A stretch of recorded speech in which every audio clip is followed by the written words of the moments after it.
pounding for hours and hours and hours. All right, that's enough. Even I can't take it. Hi, I'm Bob Odenkirk, and today I'm gonna watch some scenes from my career, and I'm happy about that. I don't actually sit around watching myself very often.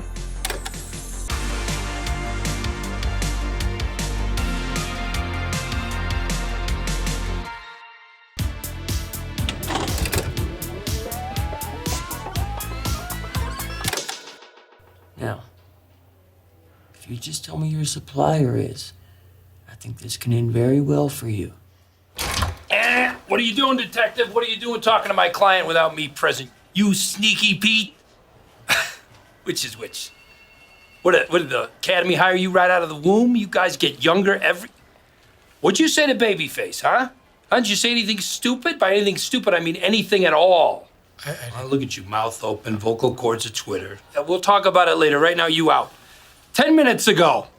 Go on. There are laws, detective. Have your kindergarten teacher read them to you, right? Go grab a juice box, have a nap. Go on. Wow, Saul Goodman, what a gift this part was. And I did not audition for it. And I was fully ready for them to send me home at any moment.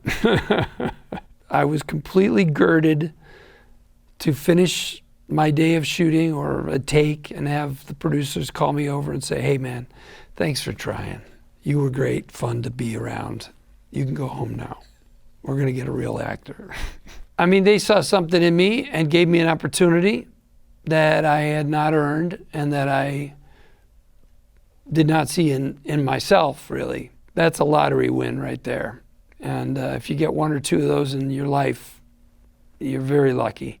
Here we go. Public masturbation. What? I don't get it. What's the kick? Why don't you do it at home like the rest of us with a big flat screen TV, 50 channels of pay-per-view, in a Starbucks? That's nice. That ain't me, man. I was the guy who was selling meth, allegedly.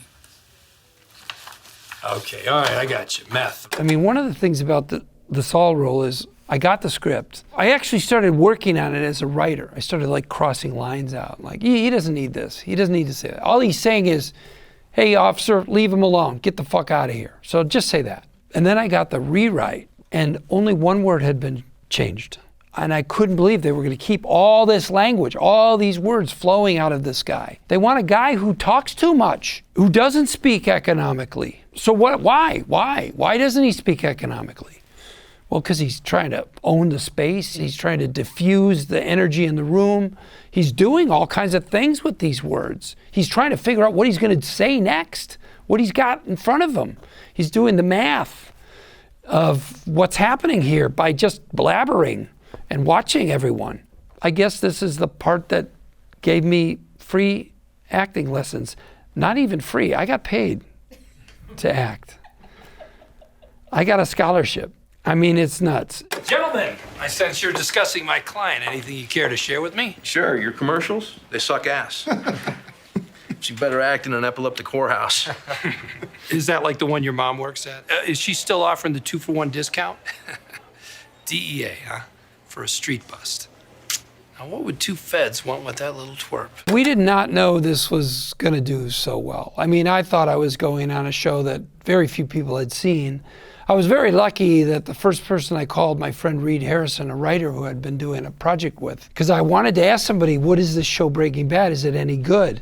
And he just jumped. You know, I was on the phone and he jumped through the phone and grabbed me by the head and said, you better do that goddamn show. That's the greatest show on TV.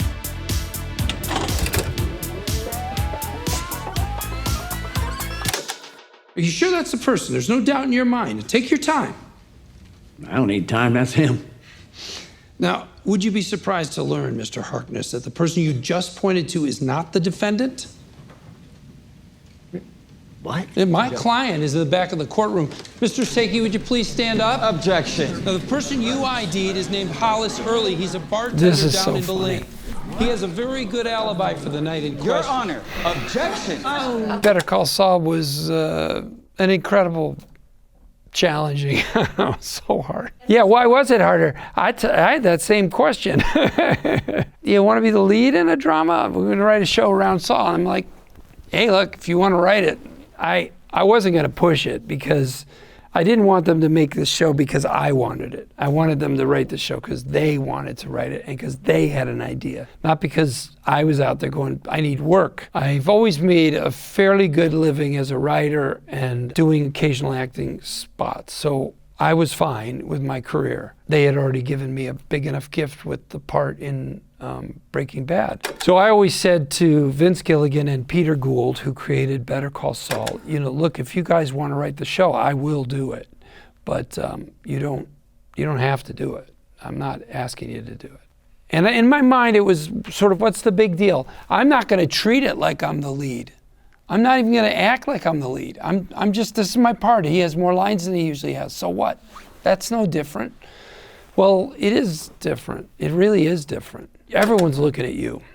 It felt like the show was on my shoulders. My reputation as a performer was on my shoulders entirely for the rest of my life, whatever I do here right now. And it was a different chemistry. I could do some pretty crazy stuff as Saul in Breaking Bad, and the weight and the gravity was around Bryan Cranston and Aaron Paul, and I was this extra thing that flew in and buzzed around and flew away. And of course, with this show, that wasn't the case. I love playing Saul, but he's not like me at all. Saul had a conscience, which was great, and you saw that in the show. But it was one that he lost track of fairly easily. And I don't think I'm that way.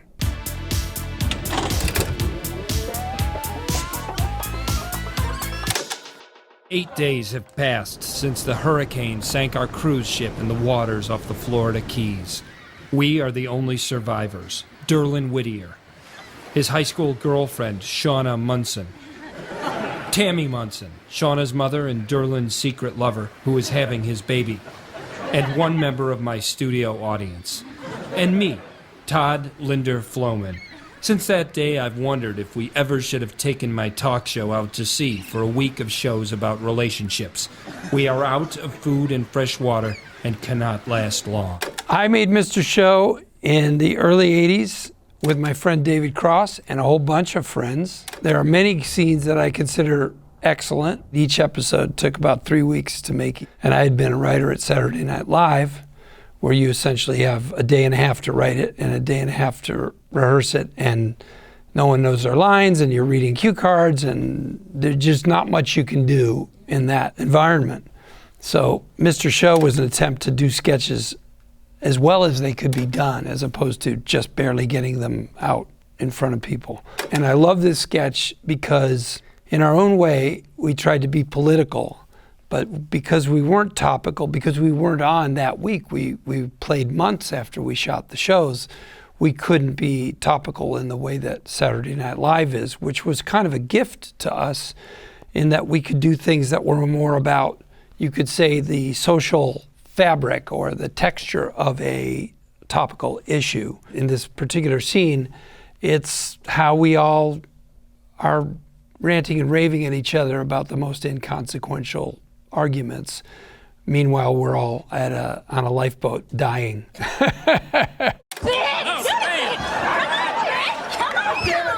Stop it! Todd. What? Can I say something? Of course you can, sure. Yeah, I just want to say that she, the one with the t-shirt, Shauna. yeah, she need to respect her mama. Okay. And then the one that's her mother, Tamara. yeah.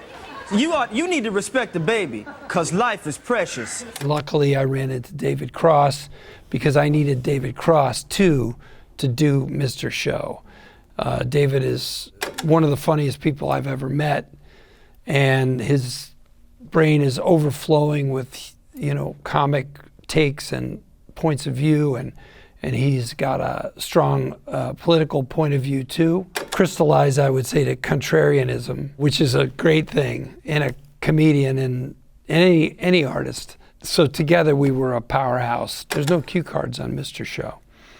And to actually do our best possible versions of each piece. We could do it on film, we could do it live, or we could do it on video, or we could do multiple media within a sketch. So it really was the ideal opportunity. I guess if you think about it, We all live on a lifeboat. It's important to prioritize. What seems important in a trailer park might seem frivolous when facing certain death at sea. Who are you talking at? It's the best. I'm thrilled at the legacy of Mr. Show. Look, I got into show business to write sketches and to occasionally be in them.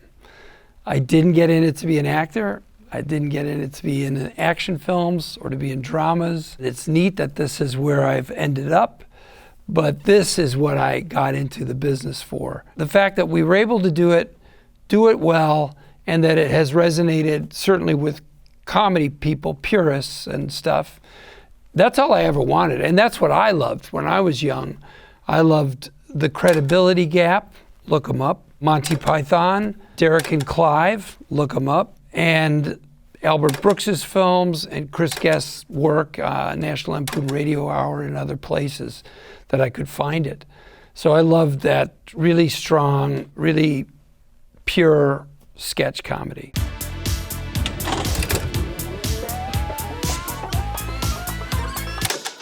So I'm doing this scene. It's supposed to be two girls, and we keep waiting for the other girl to show up, and I'm fucking this girl for 3 hours. pounding for hours and hours and hours. And then all of a sudden, after a couple hours, it feels like some chick's teabagging me, right? Yeah, you should fill her in on teabagging now. All right, that's enough. Even I can't take it. This was so fun to do. There's different qualities to acting. I've gotten to act now the last 15 years of my life has been more acting than writing. And the most rewarding acting is a challenging scene, and I've gotten my share of those. The most fun acting is this, where you improvise within a scenario. Obviously, they did that on The Office, and I got to do one episode of that. But Curb was an opportunity to do this kind of acting. And it's just so fun, because you're surprising yourself, you're in the moment. And of course, when it's done for comedy, you get to be a little outrageous and push the boundaries of character and logic and human behavior. Larry David called me, he said, you're gonna play a porn star and you have a story you tell, so come up with 2 stories. So I wrote up 2 stories that were rude and you wouldn't wanna hear them at a dinner party. That part that I just told, that I just watched, where he says I'm fucking for 3 hours and pounding. And I went to one of those sex shows in Times Square, in 1982. The performers were so bored. They were having sex, but they weren't engaged at all in it. I guess I took from that a human being can do that, and that this guy's job was. And it's an awful story to tell at a dinner party.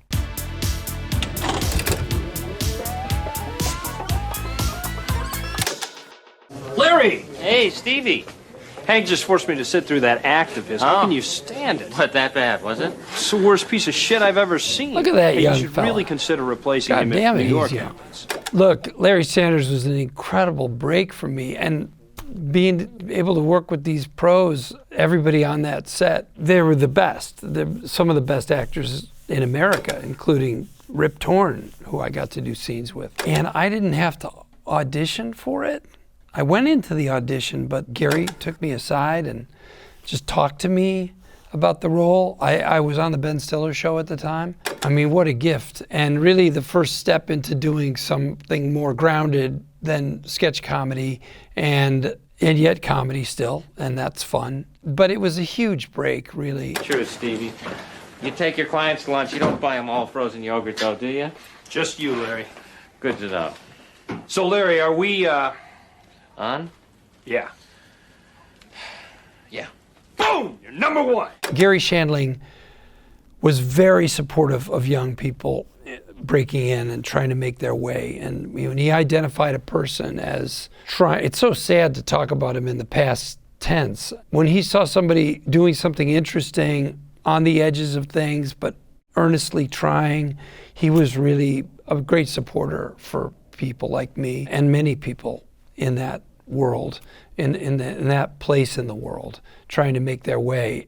Always encouraging, and he was that for me. And It just means a lot to have been included in this show and get that opportunity. And I do believe it may have been one of the reasons I got the opportunity to play Saul Goodman, because while it's true that Vince Gilligan and Peter Gould told me that the writers, watched a lot of Mr. Show, and it's one of the reasons they gave me that part. I also think the fact that I had done this, whether they watched it or not, they had seen it.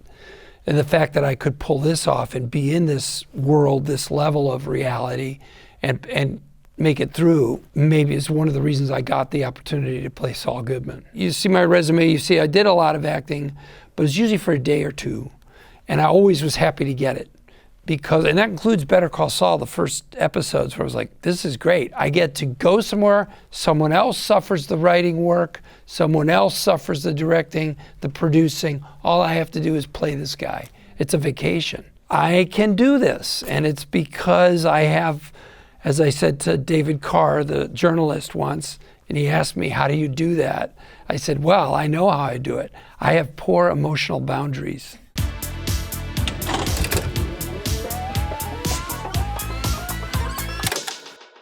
There's no need for this. This is all a big misunderstanding. Be cool!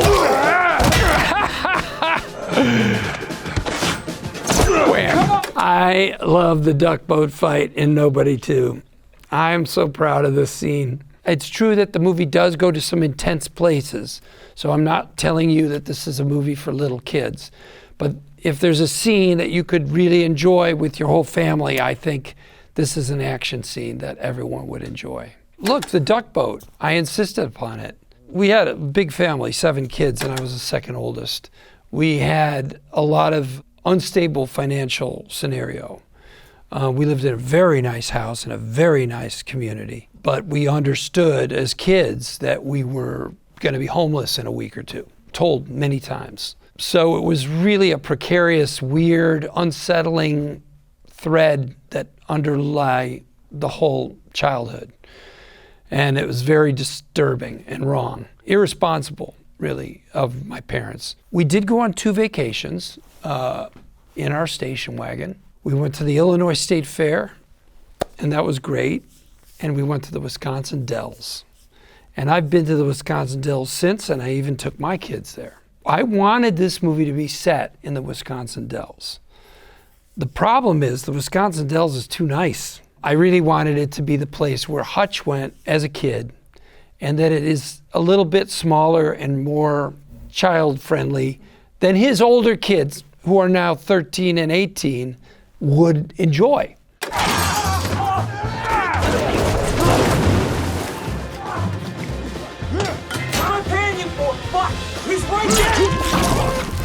There are a lot of reasons I asked if I could do an action movie. I asked the universe, I asked Hollywood, I asked my manager.